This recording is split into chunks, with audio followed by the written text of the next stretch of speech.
So we're back to continue our conversations. David here from Pyramid Yoga and Marcus from Elemental Living, talking about world situations, health and wealth and attitudes and life in general. And how to navigate it and how to Yeah. make it all a happy experience. The last time we talked a lot about the fact that we're sensory beings. Gary Zukav he wrote a book called The Seat of the Soul, and he refers to it as the five sensory being. And people who are living in the five senses are having just a physical experience in life, and this world is been designed to entertain those senses, which is a world of distraction. Yeah, are you talking about civilized world? I mean, the natural world too is there with all the beauty of nature, which is attracting us and feeding us and everything else. So there's an interaction there. But that's kind of been overcome by modern civilization and progress, and we have screens everywhere and music everywhere, and we've stepped into a consumer society, totally out of touch with the natural, peaceful way of living.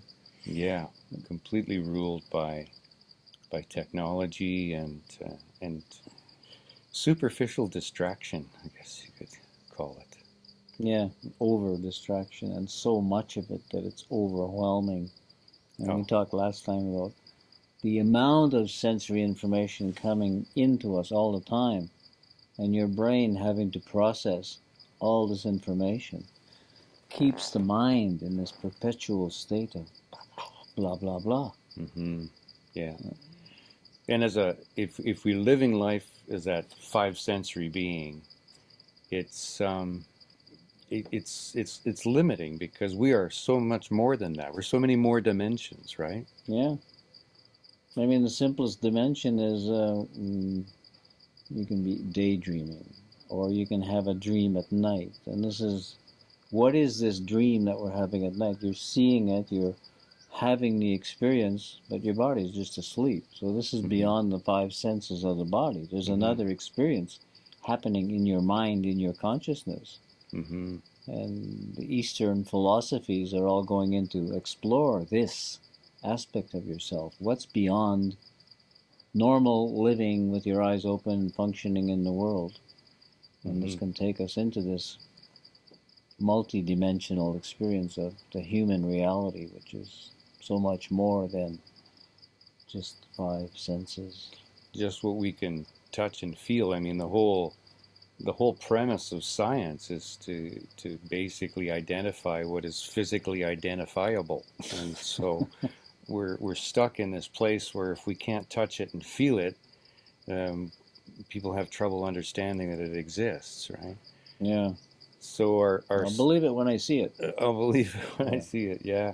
So the next, perception that we have would be the mind's eye, would be the sixth sense. Yeah. And that's the kind of stuff that we work with yoga and breath work, right? Yeah, yeah. And the world of the chakras, and the sixth chakra, Ajna chakra, is the sixth sense, and it's the same one that you're experiencing your dreams with. And the dreams are a gateway to a greater dimension of reality, which is a bigger spectrum of the whole electromagnetic ocean that our normal senses are not picking up on. So it brings us into a multidimensional universe. And it's funny because the same person that will say, if you can't touch it, you can't prove it that way physically, they understand. They'll say to someone, for instance, follow your vision. Well, the vision is from the mental, or from this other place, this other dimension, right? Because what is it? It's imagination. It's a vision that is not part of this physical reality.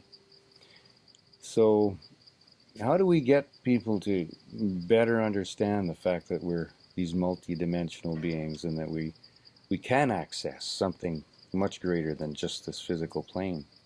Yeah, how to get them into that. When you're in a world of distractions, when the distractions are all based on the normal senses. So getting people to turn inward and go into meditative states is somewhat of a challenge. And then on top of that challenge is the fact that people are not healthy to begin with. They're not in a good enough condition. They're concerned with their health issues with their body. They don't feel that good. They don't feel motivation or so many other problems, which if we want to get into the physiology of it, what we were talking about a little bit earlier was this whole, our cellular metabolism, 50 trillion cells in the average human being that are all, every cell is an individual unit. It has consciousness, it has sense of a feeling, it has all these different processes going on, and they work in communication with each other. And when they are happy and functional, we feel happy and functional. But when they are not functional, and so much of that comes back to the fact that they're not getting what they need. Either the nutrition is not good enough, not real, or main thing that you and I both teach is about the breathing and the fact that they're not getting enough oxygen. Every one of these 50 trillion cells in your body needs oxygen all the time to continue functioning. Yeah. So think of how many trillions of molecules of oxygen you're breathing in and exhaling the carbon dioxide. There are 50 trillion cells.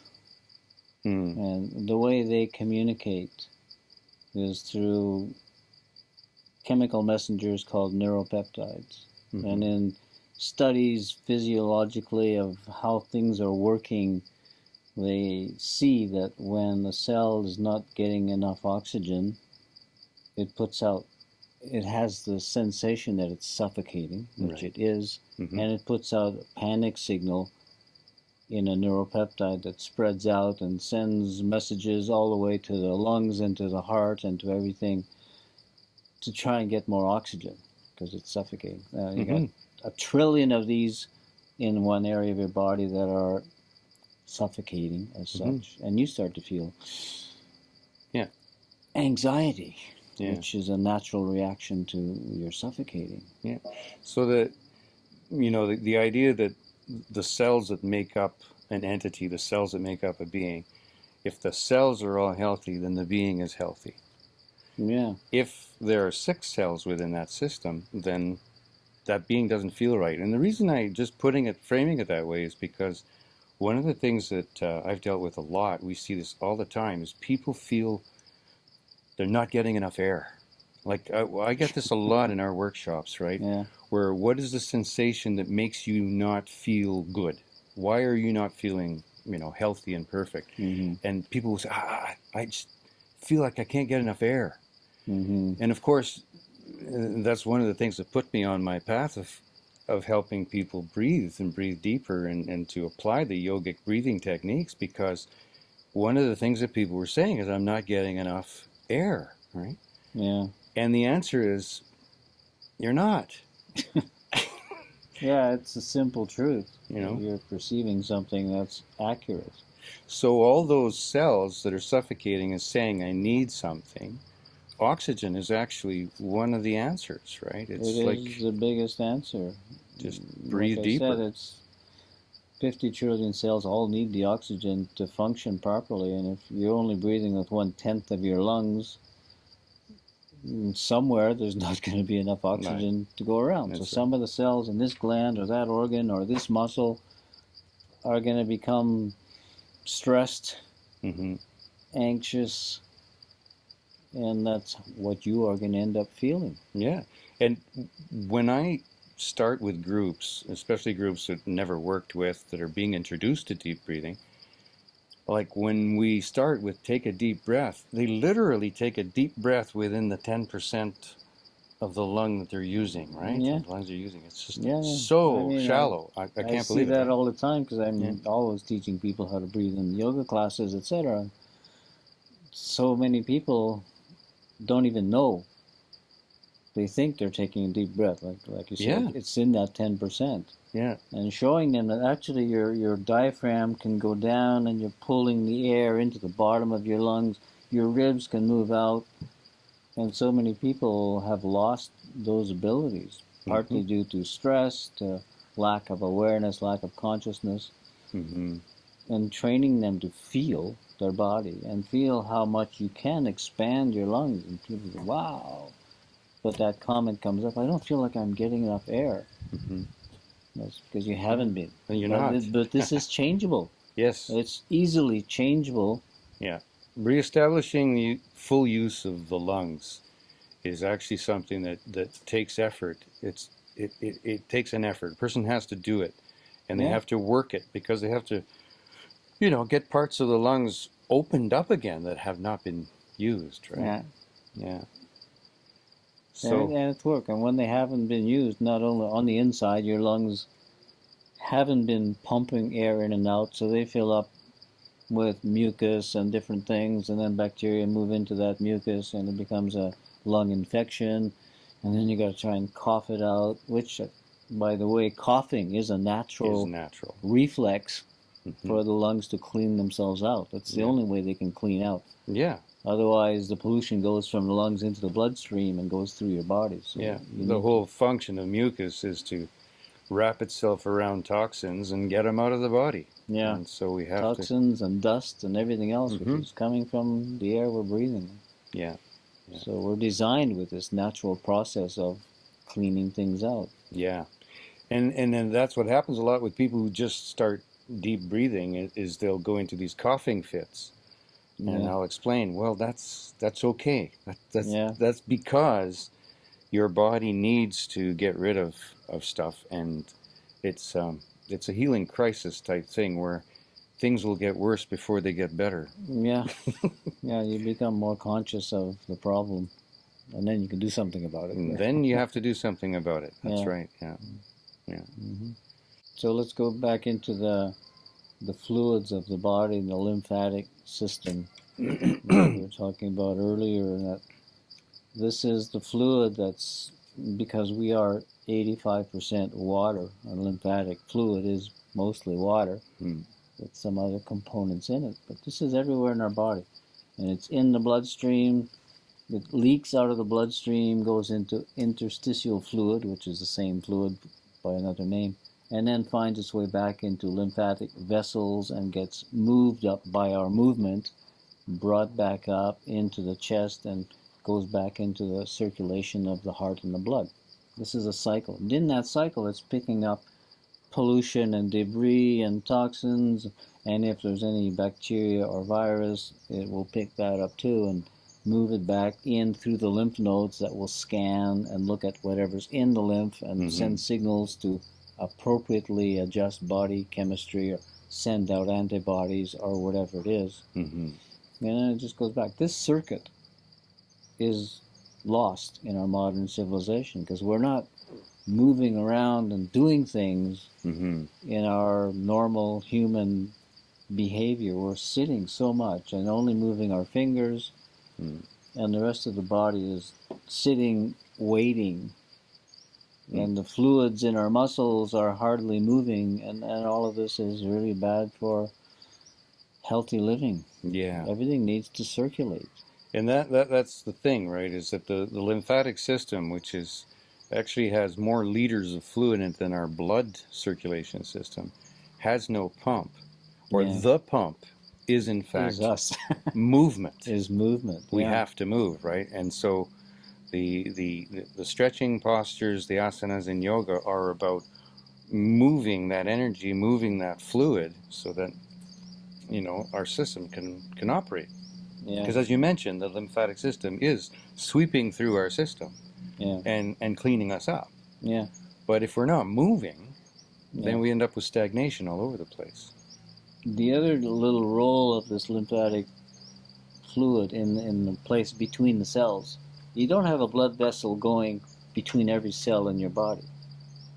Okay, there's 50 trillion. You don't have, we have thousands of miles of blood vessels, but it doesn't go everywhere. So the lymphatic fluid takes the oxygen from the blood and delivers it. It's everywhere.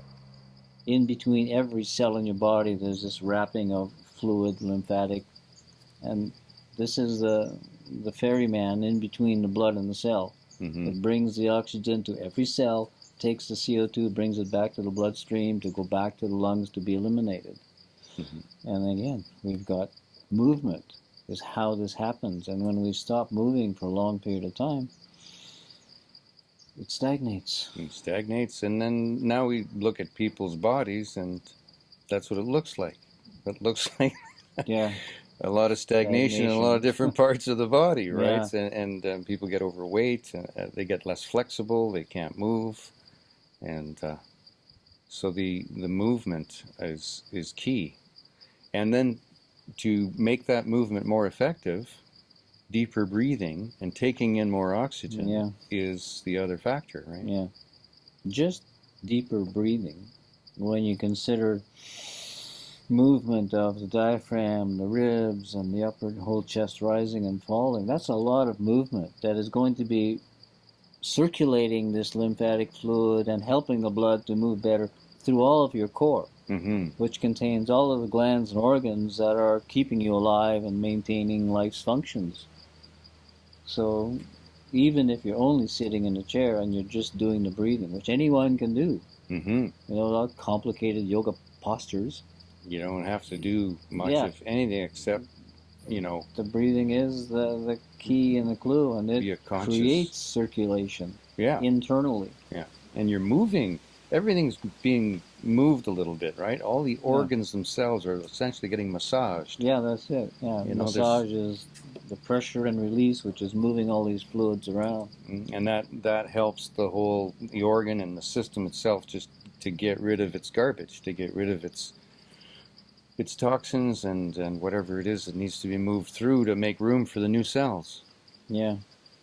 So there's another fluid that I want to touch on. That's the cerebrospinal fluid, which in yoga, there's a lot of bends, right? You're bending the spine this way, that way, you're rotating it and whatnot. Mm-hmm. And this is how we move this fluid. It goes all the way to the bottom of the spine and back up to the brain. It has its own little circulation. Right. And in the brain, this fluid picks up oxygen and nutrients that are needed and brings it down to the central nervous system, and then brings back up any toxic materials from the rebuilding of nerve cells here or there, whatever. Mm-hmm. And in yoga, you're providing the oxygen by breathing deep, and then you're bringing the circulation in and circulating this cerebrospinal fluid, which is essential for your brain to be healthy and for the mind-body connection, which is through the whole central nervous system. Right. So there's another level of movement, required flexibility in the spine, and basically how things work. Another level of circulation. Yeah. Yeah. And we work by working it. We have to move our bodies. That's one of the biggest problems in our society. And one of the things that I share with a lot of people who come to me is you don't have to go into a huge exercise program right off the bat. Mm-hmm. Just get up and move, do a little bit of stretching, and then combine that with some deep breathing. Bring in those belly breaths. Yeah. Fill the bottom of the lungs first. Yeah, even go for a walk. And as you're walking, breathe deep as you're walking. Mm-hmm. And you're going to do yourself a world of good, and you'll feel it. Well, I was going to say, in Western society, going for a walk is about the only thing they do. I got to walk my dog. and they, unfortunately, they have a pet to go walk. Yeah. Yeah. And that makes them walk, right? Yeah. It all comes down to discipline, doesn't it? People just aren't willing to put in the work, put in the effort. Well, it's not part of our educational system, everybody gets sick, and then you just go to the medical to get fixed up, and they give you a pill and whatever it is. And so we don't get the responsibility of, I have to make myself healthy. Mm-hmm. I have to keep myself healthy, and I do that by moving, breathing, exercising, and it comes down to a lifestyle that incorporates that. Yeah. No, our education system trains us into counting on someone else to fix us. Yeah. That is one of the big challenges of health these days. Is Yeah. it's an external fix. Yeah, it's an external fix. A little bit like going to a mechanic to fix your car. Yeah. Then we got the mechanic to fix the car. We have the medical system to fix the physical problems. Mm-hmm. And then we have the psychiatrists and psychologists to fix the mental problems. And then we have the priests and the rabbis and the clerics to fix our spiritual problems. Mm-hmm. Yeah. But none of it is self-reliant. We're not taught about how we actually work and how we can be connected. Yeah. Which brings us back into the higher levels of the chakras and the sixth chakra and the multidimensional universe, and realizing that we dream. We have dreams and we see things and have experiences in dreams. And this is another level of our reality. Mm-hmm. We have experiences in these dreams, and we can learn things and we can communicate with people and things. And from there into the greater world of the consciousness of the universe, which is part of what is studied in Eastern thought, Eastern philosophy, Eastern religion, which sometimes isn't religion, it's more understanding how the human reality works within the universal reality. Yeah, well, those are the levels that we go to in the science of yoga, borrowing the word science there. Yeah. Science of mind. Yeah. But yeah, we were talking about, getting out of going beyond the five sensory being into the other dimensions that we are, and imagination and vision and all those factors in dreaming. Yeah. How many times does a person wake up from a dream where it was so real that their actual physical being in this dimension has got adrenaline flowing through it, right? Yeah. So that's a reality. So in this concept of the Ajna Chakra, the mind element, there's the study of the mind itself and how we have memory, we have imagination, we have, from inspiration to depression, and how all these things are working. And one of the keys is the imagination, which starts with the word image. It's a picture. And I go back to Einstein's little quote of imagination being more important than knowledge. But we're not taught much about, imagination is just you're having a fantasy or a daydream or something. But even all of our technology was imagined. It didn't just appear. It came up in someone's mind as a possibility. And let's try and make this thing. Let's try and do this. Yeah. So imagination is the key to our whole civilization. It's also the key to us that we haven't applied to ourselves. Imagine yourself in a better state of health. And your body will react in a positive way. Yeah. And it will tell you, we need more oxygen if you want to achieve this. You need better nutrition. So your mind will work for you and cooperate in helping you to achieve a goal of being happier and healthier. Yeah.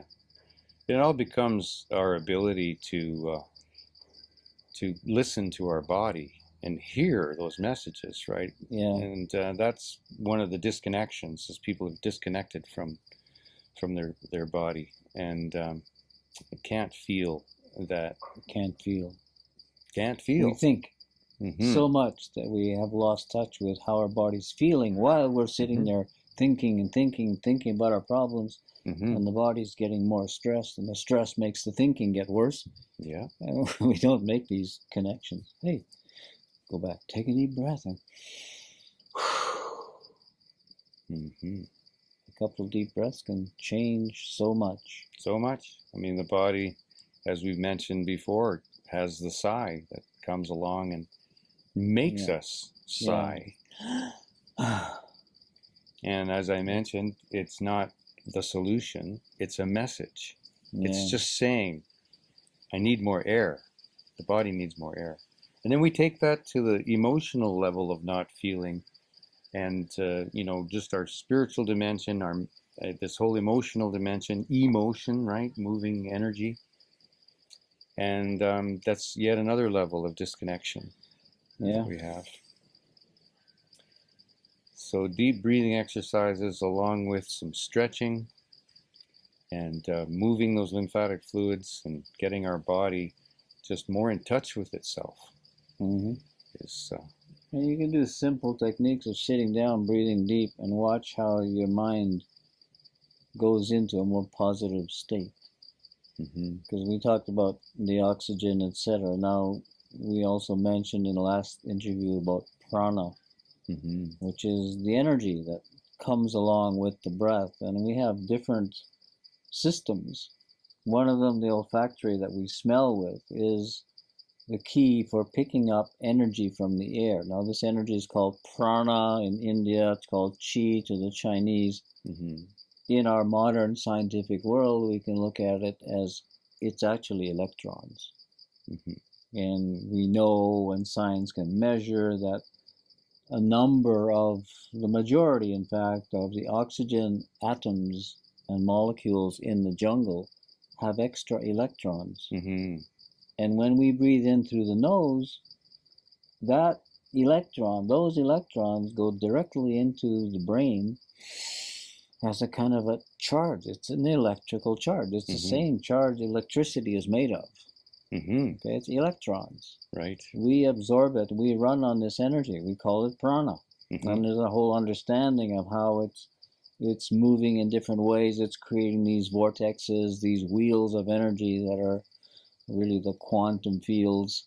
And just by breathing deep in the jungle, you're getting this. And it creates the sensation, the feeling of optimism,